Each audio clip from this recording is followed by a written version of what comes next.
Hello friends, இன்றைக்கி நம்ம வாழைப்பழமும் strawberry பழம் வச்சு ஜூஸ் பண்ணலாம். ஸ்ட்ராபெரி நான் ஆல்ரெடி க்ளீனாக வாஷ் பண்ணி எடுத்து வச்சுருக்கிறேங்க. இப்போ சின்ன சின்ன பீஸாக கட் பண்ணி எடுத்துக்கலாங்க. வாழைப்பழமும் ஸ்ட்ராபெரி பழமும் சின்ன சின்ன பீஸ் கட் பண்ணி ஆச்சுங்க. இப்போ மிக்ஸி ஜார் சேர்த்துக்கலாம். ஒரு 5 ஸ்பூன் சர்க்கரை சேர்த்துடலாங்க. பால் ஆல்ரெடி நான் காய விட்டு ஆற விட்டுருக்குங்க. இப்போ இதையும் சேர்த்துக்கலாம் ஒரு கப்பு.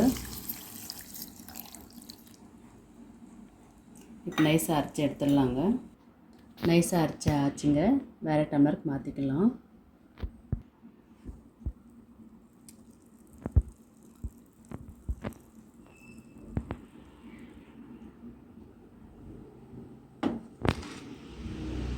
பாருங்கள், வாழைப்பழமும் ஸ்ட்ராபெரி பழம் வச்சு ஜூஸ் பண்ணியாச்சு. ரொம்பவே சூப்பராக இருக்குங்க. முடிஞ்ச அளவுக்கு ஸ்ட்ராபெரி எப்போ கிடைச்சாலும் சீசன் வாங்கி சாப்பிடுங்க. எப்பயுமே மார்க்கெட்டுக்கு போனால் கண்டிப்பாக கிடைக்கும் ஸ்ட்ராபெரி. ஸ்ட்ராபெரி சாப்பிட்றதுனால நம்ம ஸ்கின் சூப்பராக பளபளப்பாக இருக்குங்க. ரொம்ப சைனிங் அடிக்கும். கண்டிப்பாக ட்ரை பண்ணுங்கள். இப்போ என்ன வெயில் காலம் இருக்குதுனால மத்தியான டைமில் இது மாதிரி செஞ்சு ஜூஸாக குடிங்க. ரொம்பவே நல்லது உடம்புக்கு. இந்த டிஷ் உங்களுக்கு பிடிச்சிருந்தால் லைக் பண்ணுங்கள், ஷேர் பண்ணுங்கள், கமெண்ட் பண்ணுங்கள், சப்ஸ்கிரைப் பண்ணுங்கள், பக்கத்தில் அமைத்திக்கோங்க. Okay friends, bye.